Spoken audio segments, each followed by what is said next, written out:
Welcome to Mystical Minds.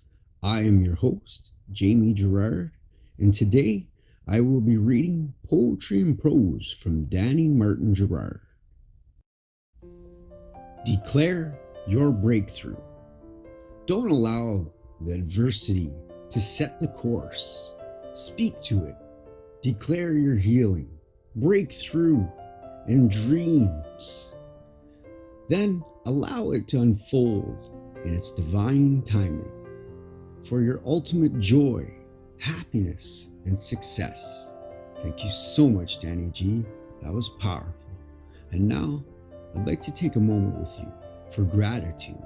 So if you're able, please close your eyes and think of 3 things you're grateful for right now. I am grateful for my wife. I'm grateful for my family. I'm grateful for my friends. What are you grateful for?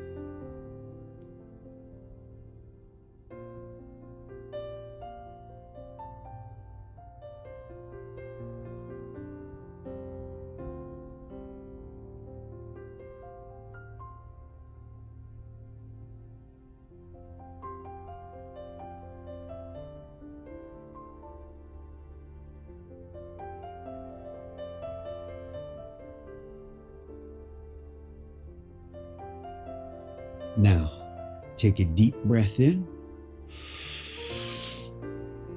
and let it out. With love. Thank you so much for listening and have a beautiful day.